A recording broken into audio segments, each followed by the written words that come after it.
बिस्मिल्लाहिर्रहमानिर्रहीम, अस्सलाम वालेकुम। मैं असदुल्लाह खान हूँ। कुछ लोग मेरे कमेंट कर रहे हैं वीडियोस पर आकर के मैं आयशा पे वीडियोस क्यों कर रहा हूँ, आयशा करम के मामले पर, रैम्बो के मामले पर, ये जो एक वाक़या हुआ था मैं इस पर इतनी वीडियोस क्यों कर रहा हूँ।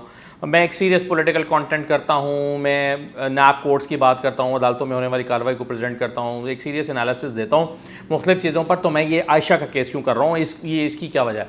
तो देखिए, इसकी दो तीन वजूहत हैं। एक सबसे बड़ी वजह यह है कि मुझे आयशा से कोई दिलचस्पी नहीं है, मुझे ना रैम्बो से दिलचस्पी है।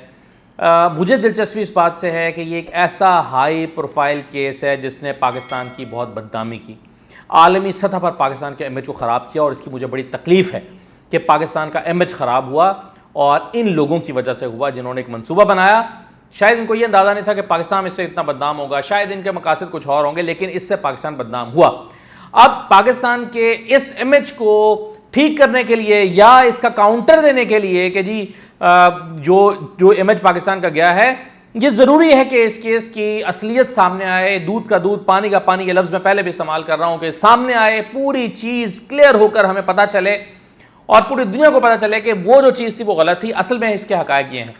इसीलिए मैं इसको मुसलसल फॉलो कर रहा हूँ। और चूंकि अदालत के अंदर इसकी कार्रवाई भी हो रही है, अदालत में रोज़ाना कुछ हैपनिंग्स भी होती हैं, नई अपडेट्स भी आती हैं, तो वो अपडेट्स भी मैं आपके साथ शेयर कर रहा हूँ। वैसे भी एक न्यूज़ पीस है ये, जिसका ताल्लुक एक हाई प्रोफाइल केस के साथ है, और अदालत में ऐसी हैपनिंग्स हो रही हैं जो काबिले तवज्जो हैं, जिस पर हमें जिसको ज़रूर कवर करना चाहिए। तो इसीलिए मैं इस केस को कवर कर रहा हूँ, और जब तक इसके अंदर सब्सटेंस मौजूद रहेगा, जब तक इसका कोई फैसला नहीं हो जाता, इसकी इंपॉर्टेंट डेवलपमेंट्स मैं आपके साथ शेयर करता रहूँगा। हो सकता है इसकी डेवलपमेंट एक हफ्ते में एक दफ़ा इंपॉर्टेंट डेवलपमेंट आए, और हो सकता है रोज़ाना आए।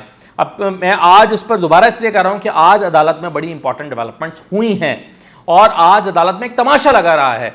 आज एक शोर शराबा, रश था अदालत के अंदर, जो है वो एक एहतजाज था, चीखों पुकार थी। ये सब क्यों हो रहा था, कौन कर रहा था? तो ये मैं आपके सामने कुछ वीडियो क्लिप्स ऐसे शेयर करता हूं जो आपने मीडिया पर नहीं देखे, जो मेरी टीम ने वहां पर बनाए, ये क्लिप्स बनाए, और वो क्लिप्स जो हैं वो मैं आपके साथ शेयर करता हूं, जिससे आपको अंदाज़ा होगा कि रैम्बो क्या कह रहा है, वहाँ पर आने वाले लोग क्या कह रहे हैं, माएँ क्या कह रही हैं, ख़वातीन क्या कह रही हैं, क्यों लोगों ने अपने जो है वो बच्चों को वहाँ से पुलिस की कस्टडी से छीनने की कोशिश की, क्यों वो लेट गए वहाँ पर अदालत के सामने, और क्यों वो एहतजाज करते हैं। ये सब कुछ मैं आपको वीडियोस की शक्ल में दिखाता हूँ। लेकिन सबसे पहले आज की अदालती कार्रवाई बता दूँ। आज CIA ने 11 मुल्ज़िमान को अदालत में पेश किया, और पेश करके उन्होंने कहा कि हम 2 दिन का इनका मजीद जिस्मानी रिमांड चाहते हैं, क्योंकि नए जो मुल्ज़िम पकड़े गए हैं, कल जिनको पकड़ा है, इनके मोबाइल से हमने वीडियोज़ और डेटा रिकवर करना है, तो इनसे हमें डेटा चाहिए, तो इसलिए हमें इनका मजीद जिस्मानी रिमांड दिया जाए। तो 2 दिन का मजीद जिस्मानी रिमांड अदालत ने आज इनका दे दिया। मुख्तसर सी ये कार्रवाई थी, अदालत कमरे अदालत के जो अंदर थी वो मुख्तसर सी कार्रवाई थी, और वो 2 दिन का रिमांड पर जल्दी ख़त्म हो गई।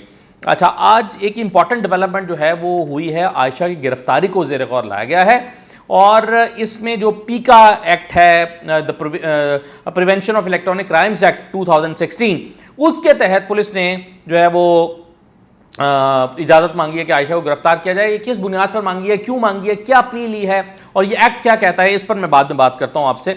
लेकिन आज अदालत में क्या हुआ, पहले ये देख लीजिए। देखिए, आज पेरेंट्स आए हुए थे, मुल्ज़िमों को अदालत में पेश करने से पहले ही जो लड़के हैं उनकी माएँ, वालिद, बहनें और फैमिली मेम्बर्स वहाँ पर जमा थे, और बड़ा शदीद गम और गुस्सा उनके अंदर मौजूद था। और सबसे ज़्यादा गुस्सा इस बात का था कि जो मेन कल्प्रेट है आयशा, उसको गिरफ्तार क्यों नहीं करते, ताकि पता चले कि हकीकत क्या है। तो सबसे पहले मैं आपको ये कमरे अदालत के बाहर के कुछ मनाजिर दिखाता हूं, कि जिसमें जब मुल्ज़िमान को कमरे में ले जाया जा रहा था तो बाकायदा मुज़ाहमत की वालिदैन ने, खूब चीखों पुकार की। एक खातून, अगर आप यहाँ देखें कि वो किस तरह से गम से निढाल है, चीख रही हैं और और कह रहे हैं कि हमारे लोगों को छोड़ा जाए, हमारे जो लड़के पकड़े हैं ये बेगुनाह हैं, इनको छोड़ दिया जाए। तो कमरा अदालत के बाद क्या हो रहा था, पहले तो ये देख लें।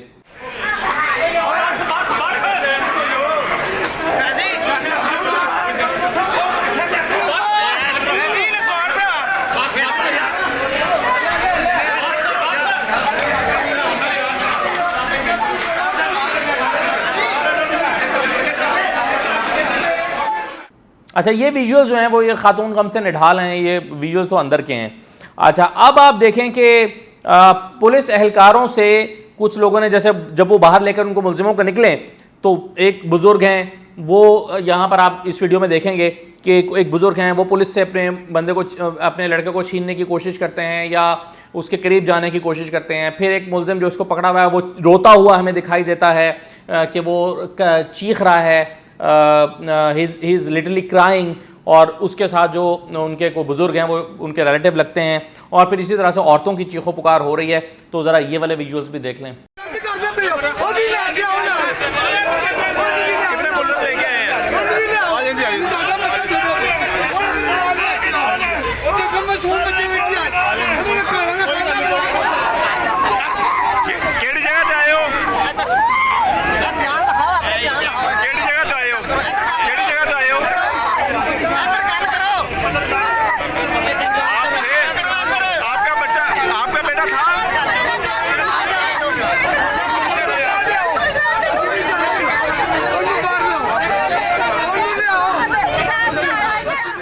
अच्छा, अब इसी रश में एक लड़का चीखता हुआ आ रहा था, वो गालिबन किसी मुलजिम का भाई है, और उसका ये मुतालबा था कि आयशा को गिरफ्तार क्यों नहीं करते, उसको गिरफ्तार करें तो हकीकत पता चलेगी। और बार बार ये मुतालबा करता रहा कि असल जो फसाद की जड़ है वो आयशा है, उसको गिरफ्तार किया जाए। तो वो क्या कहता है ये भी सुन लें।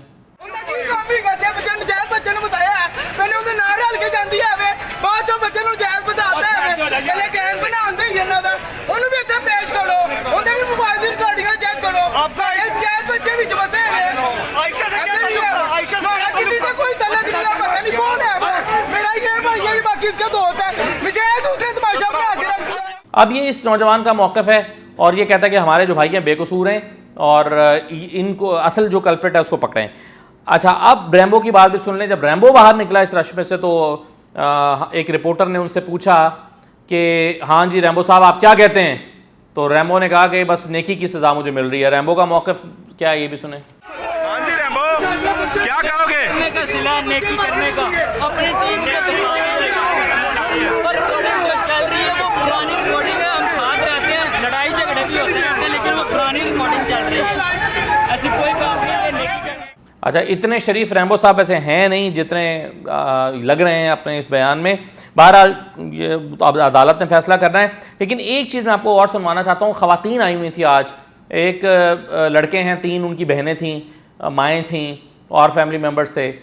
तो ये ख़वातीन जो हैं यहाँ पर आई हुई थी और इन्होंने एक बड़ी इंटरेस्टिंग बात की है। उन्होंने कहा कि ये हमारे भाई तो बचाने वालों में से थे और इनको पकड़ लिया है। ये बचाने वालों की क्या स्टोरी है तो मैं भी आपको बताता हूँ। तो पहले ये शॉर्ट इनकी गुफ्तगू सुन लें कि ये लोग क्या कह रहे थे, ये ख़वातीन क्या बात कर रही थी, इसे सुने। अच्छा, तो ये रैम्बो के साथ आपके हस्बैंड का नाम क्या है? रैम्बो के साथ ताल्लुक था?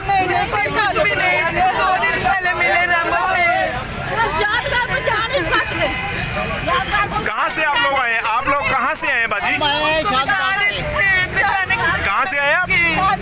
शाहबाद।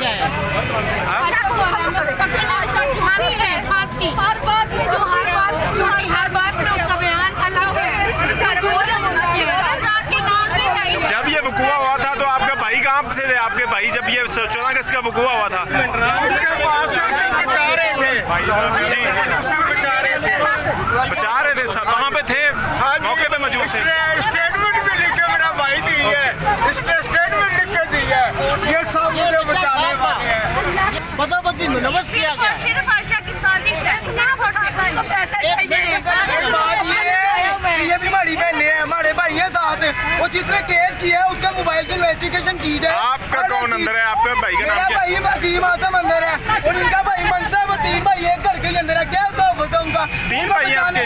उनको बचाने के लिए लेके गए हैं, साथ में डीएसपी के सामने पेश होकर उसने ये भी कहा ये मुझे बचा रहे हैं। वो किधर गई उस टाइम की रिपोर्ट ला के दे हमें, उसको भी इधर लेके। अच्छा, अब ये ख़वातीन गम से निढाल हैं, साथ में एक लड़का भी आप देख रहे हैं और ये मुतालबा कर रहे हैं कि हमारे जो बच्चे हैं ये बेकसूर हैं। साथ साथ उन्होंने कहा कि ये हमारे भाई तो बचाने वालों में थे, और लड़के की बात आपने सुनी, उसने कहा कि उसने खुद लिख कर दिया हुआ कि ये बचाने वालों में से थे। और ये बड़ा इंटरेस्टिंग है। वो ये है कि ये कहानी इसके पीछे ये है कि जब पुलिस ने मुल्ज़िमान पकड़े थे 200-300 लोगों के बारे में, जब शनाख्त परेड का अमल भी हुआ था, ये उस वक्त की बात मैं बता रहा हूँ, तो ये लोग भी वीडियो में आए थे कुछ जिनको पकड़ा गया और वो वहाँ पर मौजूद थे जो रैम्बो के करीबी दोस्त थे। तो जब इन आयशा से पुलिस ने इनके बारे में पूछा तो आयशा ने कहा नहीं नहीं नहीं ये मुलजिम नहीं है, ये तो सारे मेरे भाई हैं और ये तो मुझे बचाने वाले थे। अब ये वो कौन लड़के हैं? ये वो लड़के हैं जो रैम्बो के दोस्त थे, जिनको उस वक्त आयशा ने बचा लिया था और कहा था कि ये तो मेरे साथी थे, मेरे दोस्त थे, मेरे भाई थे, ये तो मुझे बचा रहे थे ये। और अब जब रैम्बो को पकड़वाया आयशा ने और ये कहा कि आयशा साहिबा के रैम्बो जो हैं ये इसने प्लान किया था और अपने दोस्तों को वहां पर खड़ा किया था और इन दोस्तों ने मुझे मॉब में धकेला और आगाज इन दोस्तों ने किया, तो जब ये आयशा ने कहा तो जाहिर है पुलिस ने रैम्बो को भी पकड़ा, रैम्बो के दोस्तों को भी पकड़ा। तो वो लोग जिनके बारे में पहले आयशा कह चुकी हैं कि ये तो मेरे भाई हैं और मुझे बचाने वाले थे, अब इन्हीं लोगों के बारे में आयशा ने कहा कि नहीं, यही मुझे रश में धकेलने वाले थे। तो इस वजह से भी गमो गुस्सा ज़्यादा था कि इन लोगों के बारे में ये कहा गया। अब ये सारे रैम्बो के दोस्त थे, रैम्बो के साथ मिलकर टिकटॉक बनाते थे। जाहिर है पेरेंट्स का मौक़िफ़ यह है कि हमारे बच्चे बेकसूर हैं। अब बेकसूर तो वैसे एज सच नहीं लगते, ये तो खैर अदालत फैसला करेगी, लेकिन अगर वो एक प्लान का हिस्सा बन के वहाँ पर गए थे रैम्बो के साथ तो फिर तो जाहिर है वो इसका हिस्सा थे। अब आ जाएँ आयशा की गिरफ्तारी वाली सबसे अहम बात। देखिए, अब पुलिस ने इस नुक्ते पर सोचना शुरू कर दिया कि आयशा को गिरफ्तार कर लिया जाए, और सिर्फ सोचना ही शुरू नहीं किया, उसके लिए पहला अमली कदम भी उठाया है। और कदम ये उठाया है कि पुलिस ने लीगल डिपार्टमेंट को ख़त लिखा है और पीका एक्ट के तहत कार्रवाई करने के लिए राय मांगी है कि क्या हम पीका एक्ट के तहत इस खातून को गिरफ्तार कर सकते हैं। पीका एक्ट ये कहता है, पीका एक्ट जो है वो prevention of electronic crimes act है, जिसके की एक शिक है कि अगर कोई अपनी नाजेबा वीडियो खुद अपनी मर्जी से बनाकर अपनी मर्जी से उसको वायरल करता है तो वो इस कानून की जद में आता है। यानी आपने अपनी मर्जी से वीडियो बनाई, फिर वो वायरल भी होती रही और आपने उसके खिलाफ कोई आवाज़ भी बुलंद नहीं की, तो पीका एक्ट जो है वो इस लीगल डिपार्टमेंट से राय मांगी गई है कि पीका एक्ट जो है वो आयशा के ऊपर लगता है या नहीं लगता। अब अगर लीगल डिपार्टमेंट ये कहता है कि हाँ पीका एक्ट के तहत इसकी गिरफ्तारी हो सकती है, तो फिर आयशा की गिरफ्तारी हो जाएगी। अच्छा, अब पीका एक्ट की सज़ा कितनी होती है? अगरचे अदालत का तयन करती है, लेकिन 7 साल तक रैम्बो और आयशा दोनों को इस जुर्म में सज़ा हो सकती है अगर साबित होता है कि इन दोनों ने ये वीडियो अपनी जानबूझ के बनाई और फिर शोहरत के लिए ये वीडियो वायरल भी की, नाजेबा वीडियो वायरल की, ये वीडियो या वीडियोस। तो इस कानून के तहत, पीका एक्ट के तहत 7 साल तक कैद हो सकती है। अब लेकिन सारा डिपेंड करता है कि लीगल डिपार्टमेंट इसमें क्या राय देता है और इसमें क्या होता है। तो बहरहाल ये जो मैंने कुछ क्लिप्स आपको दिखाए हैं, ये अदालत में आपको इससे अंदाज़ा हुआ कि एक अदालत के अंदर कितना बड़ा एक माहौल बना रहा, शोर शराबा, एहतजाज, कुछ लोग लेट गए पहले कमरा अदालत के बाहर और उनको फिर पुलिस ने हटाया और वहाँ से मुलजिमों को लेकर अंदर गए। ये मुलजिमों को कमरा अदालत में नहीं जाने दे रहे थे।